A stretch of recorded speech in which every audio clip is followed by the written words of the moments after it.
Hello बच्चों, मेरा नाम है अजित कुमार। तो आज का टॉपिक हमारा अर्थमेटिक प्रोग्रेशंस। 10th क्लास के बच्चों के लिए ये टॉपिक बहुत इंपॉर्टेंट है। इसमें से केस स्टडी 100% आती है। तो आज हमारा टॉपिक है अर्थमेटिक प्रोग्रेशंस।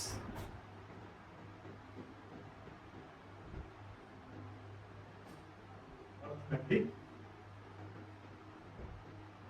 प्रोग्रेशन, ठीक है। सबसे पहले हम अर्थमेटिक प्रोग्रेशंस का मीनिंग जानते हैं, ठीक है, कि अर्थमेटिक प्रोग्रेशंस का मीनिंग क्या है, ठीक है, और जो इसकी कंडीशन की अर्थमेटिक प्रोग्रेशंस होने की हमारी कंडीशन क्या है और उसका मीनिंग क्या है, ठीक है। चलो तो हम इसकी बात करते हैं। तो सबसे पहले हम इसका हिंदी मीनिंग जानते हैं। इसका हिंदी मीनिंग होता है बेटा समानांतर श्रेणी। तो आपको नाम से ही पता लग रहा होगा समानांतर श्रेणी। तो समानांतर में बेटा आपके दो वर्ड छुपे हुए हैं, समान अंतर, ठीक है। तो क्या छुपा हुआ बेटा, समान प्लस अंतर, और आप पे ये बना श्रेणी। तो यहां से अगर हम इसको बनाए तो समान का मतलब क्या होता है बेटा, इक्वल, ठीक है। अंतर का मतलब डिफरेंस, और श्रेणी का मतलब सीरीज। यानी कि एक ऐसी सीरीज जिसमें आपका इक्वल डिफरेंस आता है, एक ऐसी सीरीज जिसमें क्या रहता है, इक्वल डिफरेंस, ठीक है। तो अगर हम इसको मैथमेटिकली के अकॉर्डिंग बोले, मैथमेटिकली अकॉर्डिंग बोले अर्थमेटिक प्रोग्रेशंस में, तो क्या होता है, the difference between any to consecutive terms will be equal, ठीक है। तो हमें समानांतर श्रेणी से हमें पता चला कि इक्वल डिफरेंस वाली श्रेणी, ठीक है, इक्वल डिफरेंस वाली सीरीज। तो हम बोल सकते हैं कि the difference between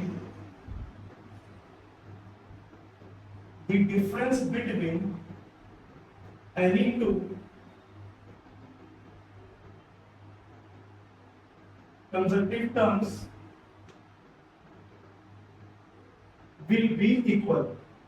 It's called arithmetic progressions. तो हमारे पास में अगर कोई सीरीज है और हम उसमें एनी कंसेक्यूटिव टर्म्स में डिफरेंस चेक करें, तो हर बार डिफरेंस क्या आना चाहिए बेटा, सेम आना चाहिए, इक्वल आना चाहिए, ठीक है। तो यहां से हमें पता चला कि हमारा अर्थमेटिक प्रोग्रेशंस का मीनिंग है कि डिफरेंस विल बी इक्वल, और यही हमारे अर्थमेटिक सीरीज होने की, अर्थमेटिक प्रोग्रेशंस होने की कंडीशन है। समझे इस बात को। तो यहां से पता चला आगे। और जो हमारे पास में डिफरेंस है बेटा, इस डिफरेंस को हम बोलते क्या है, ये जो डिफरेंस आता है, ठीक है, इस डिफरेंस को शो करते हैं बेटा हम डी से, जिसको हम बोलते हैं क्या, कॉमन डिफरेंस, जिसको एक नाम दिया जाता है कॉमन डिफरेंस, ठीक है।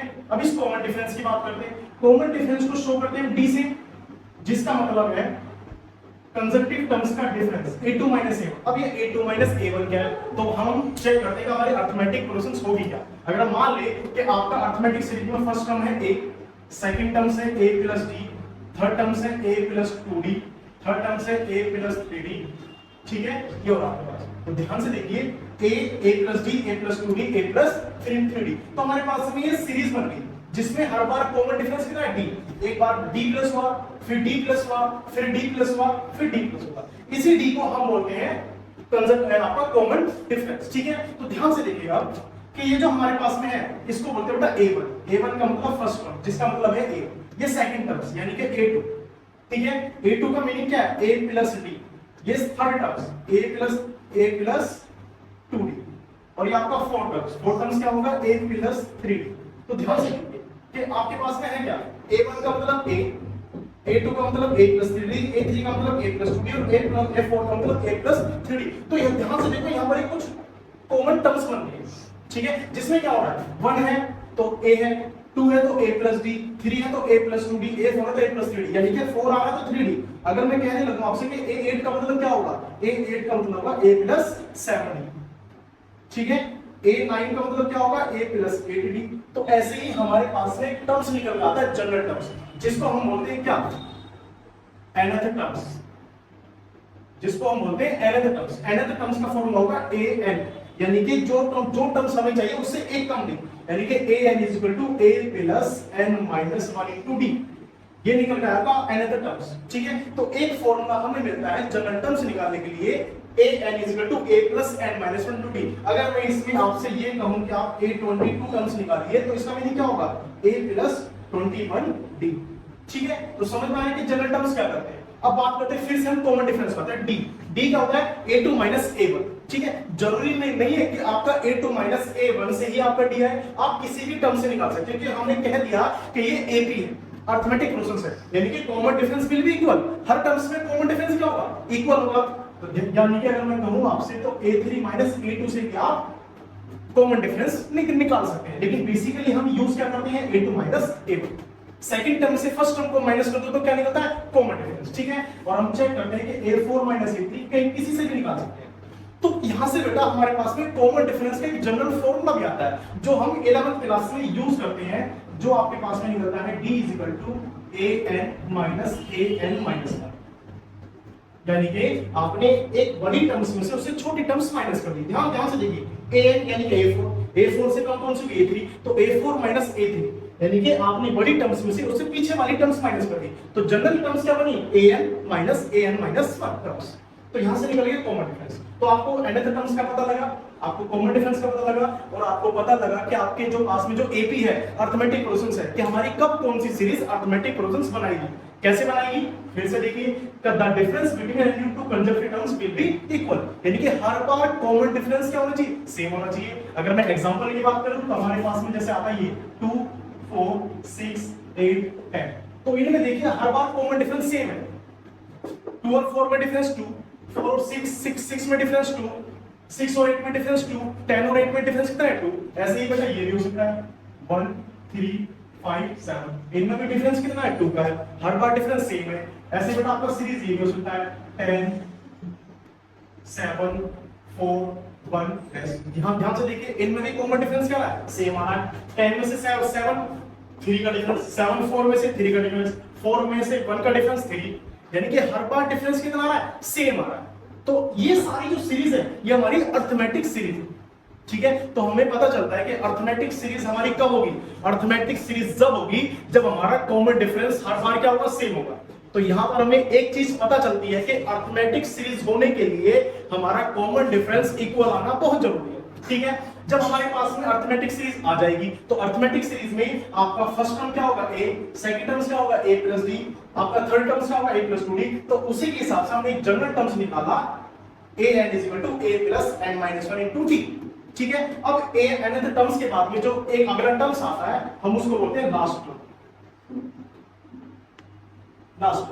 लास्ट टर्म क्या होता है बेटा, लास्ट टर्म को हम डिनोट करते हैं l से, और ये जो l की वैल्यू है ये an के इक्वल ही आती है, यानी कि l का भी फॉर्मूला सेम है a plus n minus 1 into d, यानी कि l का भी फॉर्मूला सेम है, जनरल टर्म्स का ही सेम फॉर्मूला है l का भी, लास्ट टर्म का a plus n minus 1 into d, ठीक है। तो हमारे पास में यहां से तीन चीजें पता चली, एक पता चला हमें कॉमन डिफरेंस, एक पता चला हमें जनरल टर्म्स, एक पता चला हमें लास्ट टर्म। एक और टर्म से इसमें आपका आता है जिसको हम कहते हैं बेटा nth टर्म्स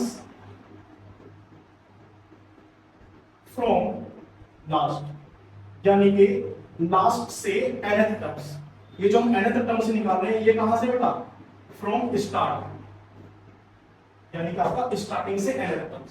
अगर हम nth टर्म्स आए कहां से, लास्ट से, तो ध्यान से देखिएगा, अगर आप लॉजिक लगाना जानते हैं तो आपका ये फॉर्मूला इजीली बना सकते हैं। कैसे, हमने जनरल टर्म्स क्या लिया a, ठीक है, फिर क्या लेना है a प्लस d, फिर हमने a प्लस d, यानी कि हम हर बार कॉमन डिफरेंस प्लस करते जा रहे हैं, ठीक है। और किसने, फर्स्ट टर्म में। अगर हमें लास्ट से एंड टर्म से निकालना है तो हम कहां तक पहुंच गए बेटा, लास्ट टर्म तक पहुंच गए, ठीक है। तो जब हमें इसे पीछे की तरफ आना है, ठीक है, तो पीछे की तरफ आने के लिए आपने आगे की तरफ जाने के लिए क्या करा, प्लस, तो पीछे की तरफ आने के लिए क्या करोगे, माइनस, सिंपल सा है। तो यहां पर आपका an का फॉर्मूला क्या होगा, n minus n-1 into d, simple. तो यहां पर आपका nth टर्म्स का फॉर्मूला हो गया an l minus n-1 into d, ठीक है। तो आपके पास में यहां पर nth टर्म्स के लिए हमारे पास में दो से तीन चीजें पता चलती हैं। सबसे पहले हमें पता चला कि आपका अरिथमेटिक सीरीज का मतलब क्या है। अरिथमेटिक सीरीज का मीनिंग है common difference will be same. अगर आपको किसी सीरीज को अरिथमेटिक प्रोसेस में चेक करना है तो हमारा कॉमन डिफरेंस क्या होना चाहिए, सेम होना चाहिए, ठीक है, सबसे पहली चीज। सेकेंडली हमें क्या पता चला, कॉमन डिफरेंस। कॉमन डिफरेंस कैसे निकालते हैं, second terms minus first term, second term minus first term, basically use करते हैं इसको हर बार, second term minus first term, ठीक है। उसके बाद हमें पता चला फर्स्ट टर्म होगा a, second terms a + 2d, third terms a + 3d, ठीक है, a4 a + 3d, a + 7d। तो इसी के हिसाब से हमें पता चला nth terms a + n-2d, last term भी क्या होता है a + n-2d। अब nth टर्म्स फ्रॉम लास्ट, इसके लिए फॉर्मूला हमने अलग से बनाया, ठीक है। तो यहां पर आपका अरिथमेटिक सीरीज का इंट्रोडक्शन कंप्लीट होता है। एक इसमें टॉपिक और आता है जिसमें हम क्या निकालते हैं, जिसमें हम निकालते हैं सम ऑफ nth टर्म्स, ठीक है, sum of n terms. n terms का सम। उसके लिए हमारे पास में फॉर्मूला क्या होता है, Sn is equal to n upon 2 a plus n minus 1 into d, यानी कि Sn is equal to n upon 2 2a plus n minus 1 into d। एक तो ये फॉर्मूला है, ठीक है। एक और फॉर्मूला हम कौन सा यूज करते हैं, Sn is equal to n upon 2 a plus l, ठीक है, ये भी फॉर्मूला यूज करते हैं। और हम l को क्या लिखते हैं बेटा, l को हम an भी लिखते हैं। तो कभी कभी अगर हम यूज करना चाहें, कभी कभी अगर हम यूज करना चाहें तो Sn is equal to क्या यूज कर लेते हैं, n upon 2 a plus an, यानी कि हम l की जगह बेटा इसको भी यूज कर सकते हैं। तो Sn के हमारे पास में दो फॉर्मूला होते हैं, ठीक है।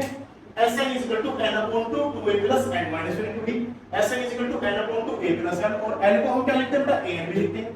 तो हमारे पास में ये दोनों फॉर्मूले सेम ही है, बस यहाँ पर हमने इसको लास्ट टर्म बोला और इसको nth टर्म से बोला, समझ गए। तो हमारे पास में ये अरिथमेटिक सीरीज का जो इंट्रोडक्शन है वो कंप्लीट होता है। फिर ये फॉर्मूले कहां से आया कि Sn का formula n upon 2 a plus l कैसे आया, ये l से आता है, ये कैसे मिला, ये भी हम आपको बहुत डिटेल में बताएंगे, ठीक है। तो आज के लिए बच्चों इतना ही, आप इसको नोट डाउन कर सकते हैं।